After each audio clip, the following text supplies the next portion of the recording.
đường vào Super Bowl là bắt buộc phải đi qua thành phố Detroit.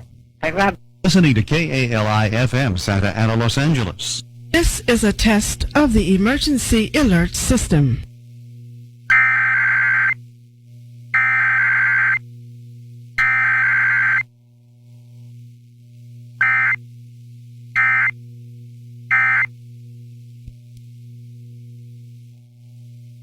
This has been a test of the emergency alert system.